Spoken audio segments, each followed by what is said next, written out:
introduction. My students from the University of Georgia would be happy to know that I'm still being introduced that way. It was many years ago.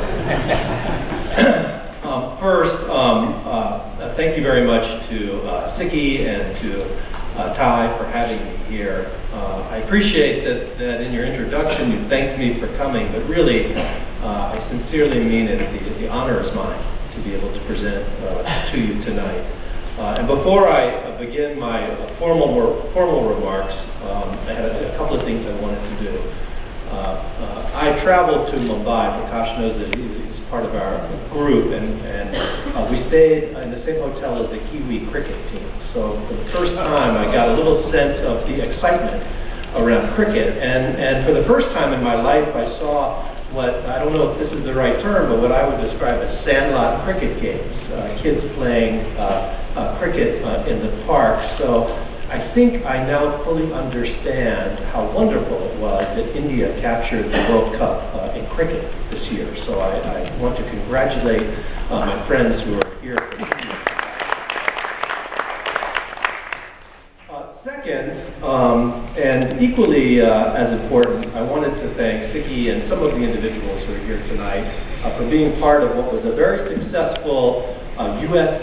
Embassy-led event in March, which was our U.S., India, Singapore multilateral event on March the 14th, where we had several very substantive panels talking about issues of politics, power, business, science and technology. We had a wonderful, I think, networking opportunity and very enthusiastic social opportunity, which I think bodes very well for continued multilateral work here in Singapore, which I think presents a special opportunity for Americans and Indians and interested commercial and political institutions to advance progress in the relationship for all three countries. So tonight's theme, as the board up here says, is the United States and Asia redefining prerogatives. And I would say this is a particularly timely topic because our American engagement in Asia is continually, as we know, attracting the world's attention, politically, economically, and culturally. And whether it's in Washington or Delhi or Singapore, Beijing, Brussels, any capital around the world, I think you'll find that the United States engagement in this part of the world, as well as the development of India, the giants of India and China, is at the top of really everyone's list when projecting out into the next 20 years and even beyond.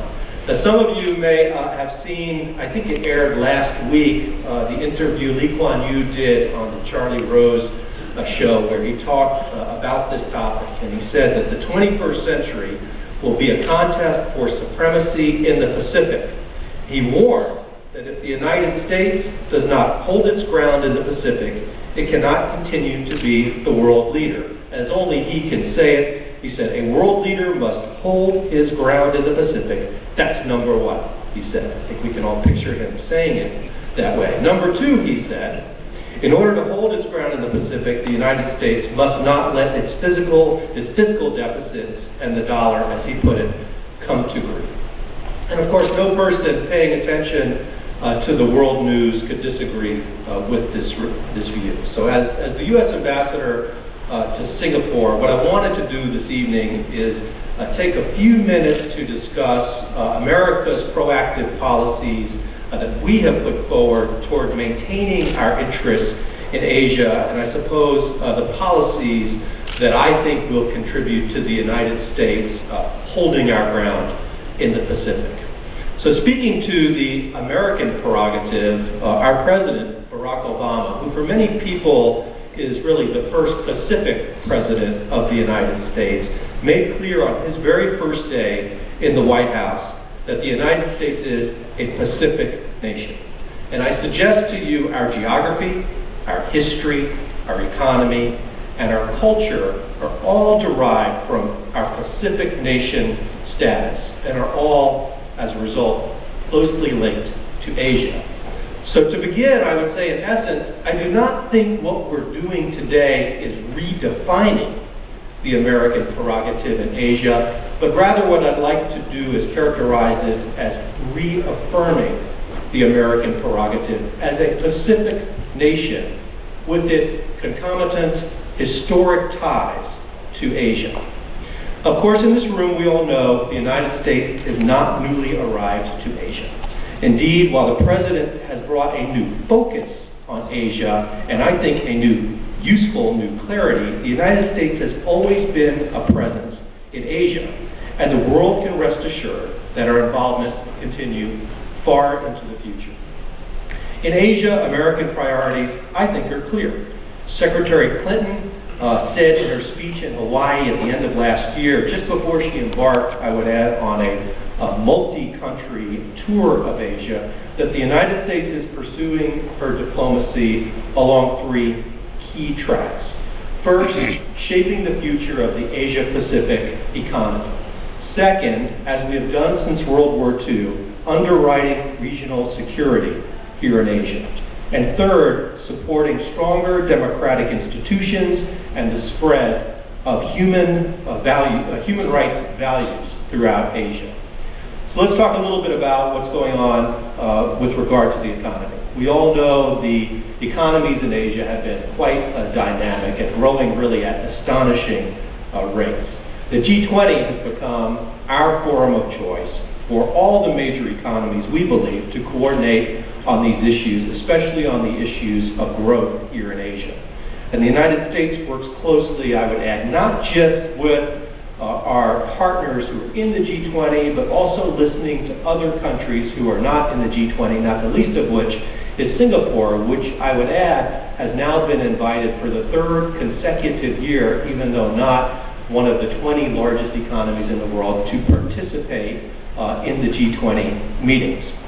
We've also given a priority, as many of you know, to APEC, helping it, I believe, to evolve into a more important, results-oriented forum for driving shared and inclusive, sustainable economic progress.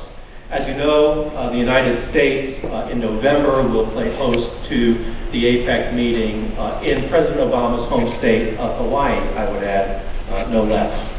We see APEC, and for that matter, the WTO, as complementary, not competing with the coordination that takes place annually at the G20 level.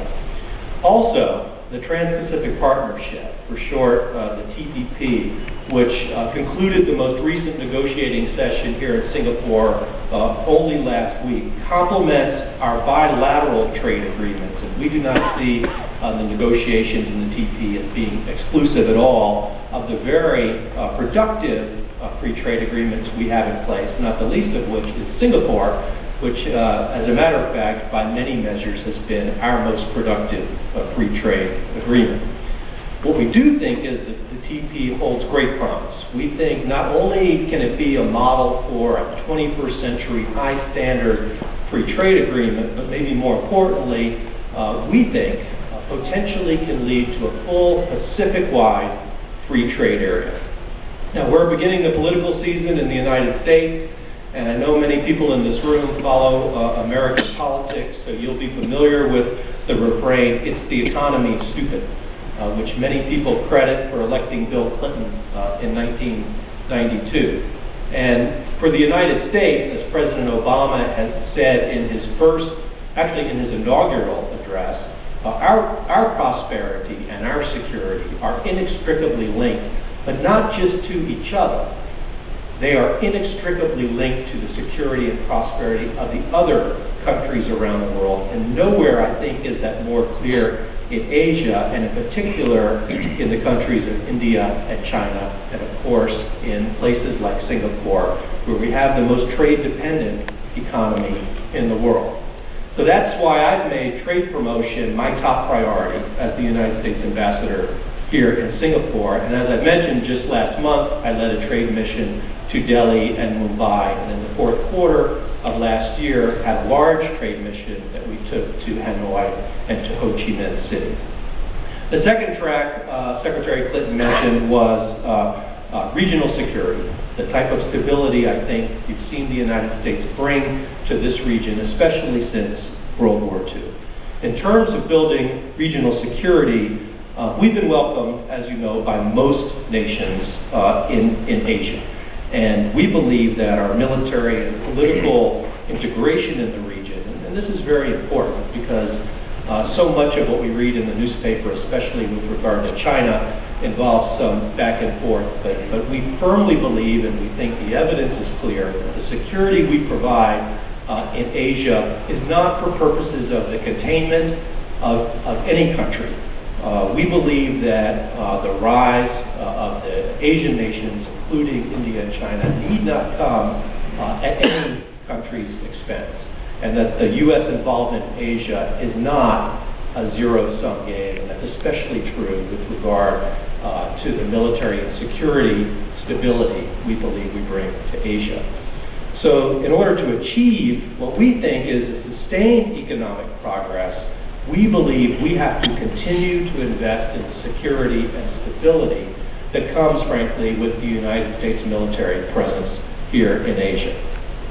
Proof of some of the investments we've made, we believe, include an increased engagement in the various Asian regional architecture that we hear so much about. And the decision by the President to accede to the East Asia Summit was indeed significant, with President Obama planning to participate in the first EAS Summit for the United States later this year. Of course, the administration in Washington has also continued to emphasize the importance of ASEAN, President Obama having held the first ever U.S.-ASEAN Summit in New York last year.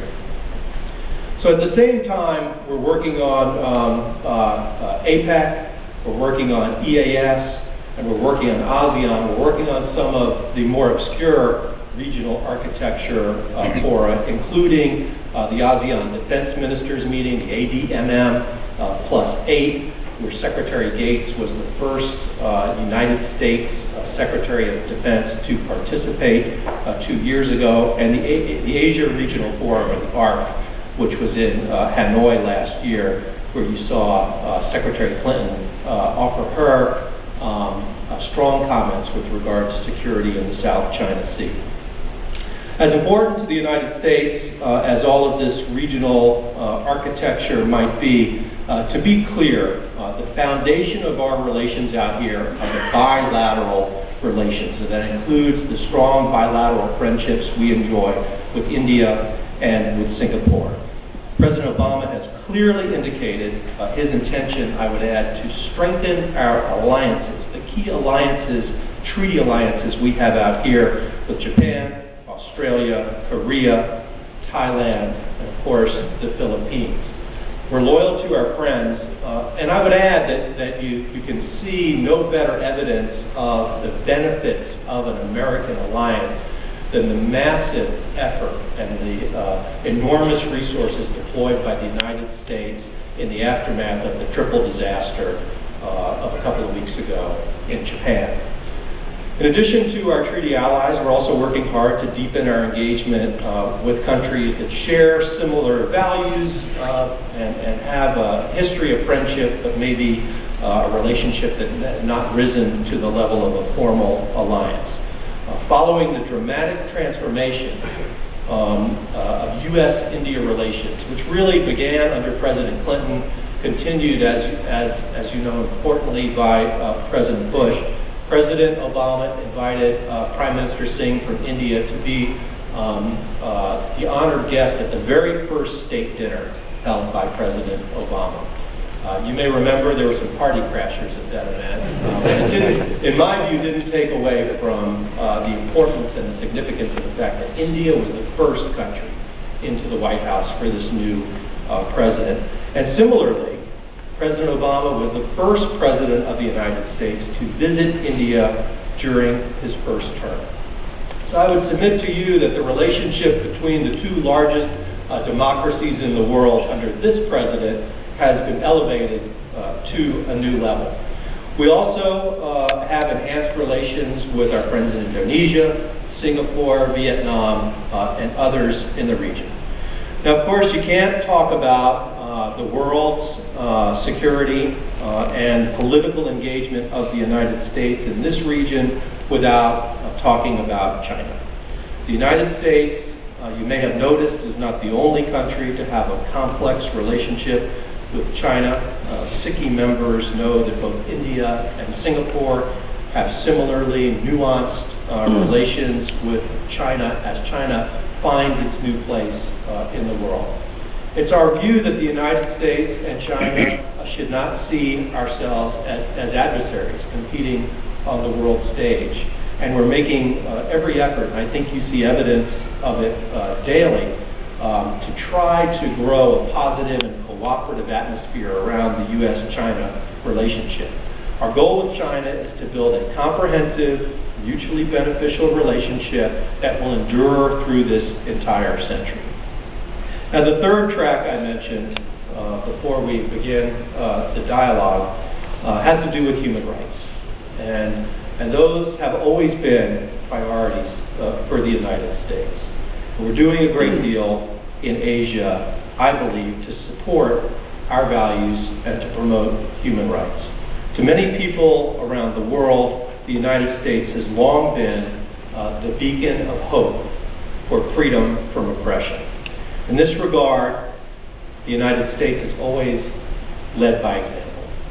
As you know, from time to time, we've intervened in affronts to freedom and human rights, for example, in Somalia, as was mentioned briefly a few minutes ago, recently in Libya. We've taken our fair share of criticism, as you know, for our efforts in Iraq.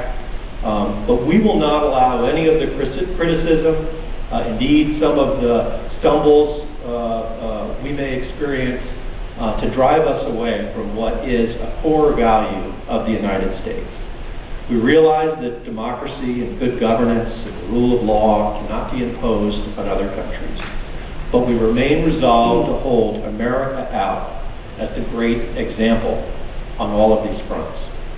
So that's why you will never see us hesitate to speak out and to promote respect for our universal values. Now, without the United States working together with like-minded partners in Asia, a lack of freedom or a lack of respect for human rights would threaten to jeopardize the future of the region, politically, economically, and culturally. It's why I think the United States finds such a special kinship with India. As the two largest democracies in the world, our countries have the opportunity to jointly be the example and set the standard for human rights across the globe. So I want to conclude by saying that my mother always taught me you learn more with your ears than you do with your mouth. So it's my hope that as we move to the next part of the program, that you'll offer your questions, and I'm glad to answer any question offered tonight. But I'm also most interested in your opinions, your thoughts, your observations about the United States, about redefining the American prerogative in Asia, and maybe reaffirming, I think, American prerogatives as as a Pacific nation whose security and prosperity is inextricably linked with that of the great Asian nations. Thank you very much, and I look forward to the questions.